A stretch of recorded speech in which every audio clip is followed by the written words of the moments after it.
Hello po mga Mars, magluluto po tayo ng steam na hipon. Ito po mga Mars, nalinis ko na po yung hipon.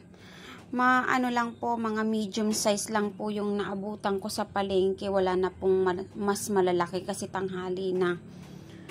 Ngayon, inano ko po siya hiniwa ko po siya sa likod. Yung biniyak ko po siya para po siyang butterfly. Ayan po, ayan. Ayan. Ganyan po. Nakikita nyo po ba mga Mars? Ayan po siya. Ganyan. Tapos tinanggal ko na rin po yung pinakabitukan niya. Ayan. Ayan po. And then, meron po tayong minced garlic, minced spring onion, tsaka po binabad ko na po yung sotanghon. Meron po tayong paminta, asin at toyo. Lulutuin po muna natin yung pinaka sotanghon.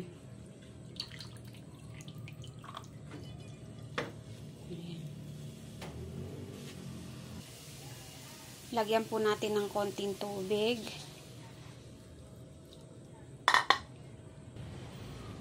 At konting toyo po.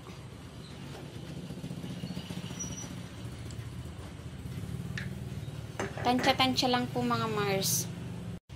Pag kumulo na, okay na po yan. Haunin na po natin. Ayan po mga Mars, nilatag ko na po sa isang malaking plato yung pansit na pinakuluan ko. Isang kulo lang po mga Mars, okay na po yun.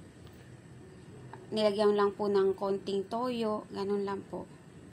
Ayan po, isunod na po natin ang bawang po mga Mars. Naglagay na po ako ng mantika sa kawali. Konting mantika lang po.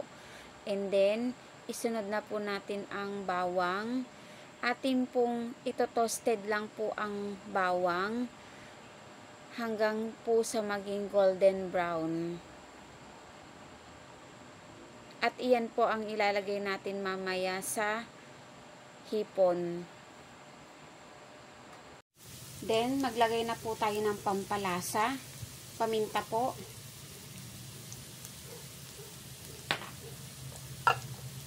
Asin po.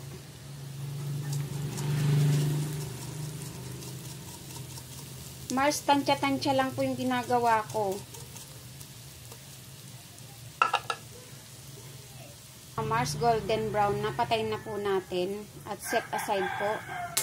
Ayan po mga Mars, na-toasted na po natin ang bawang.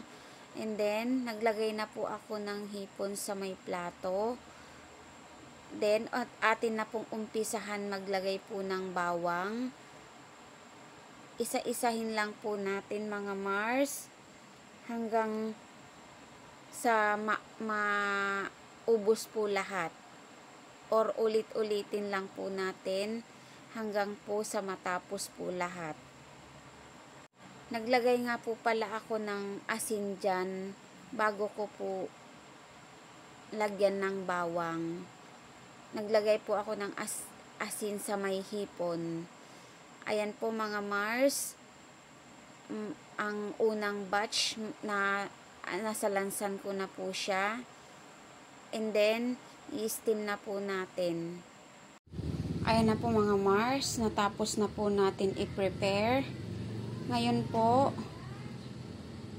ayan po, nagpakulo na po ako ng tubig. Ilalagay na po natin dito.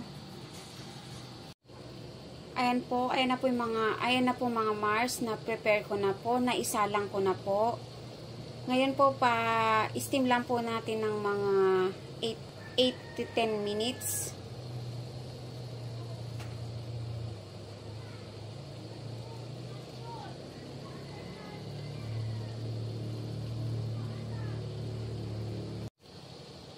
Ayan na po mga Mars, luto na. Lalagyan na po natin ng spring onion. Pang toppings lang po.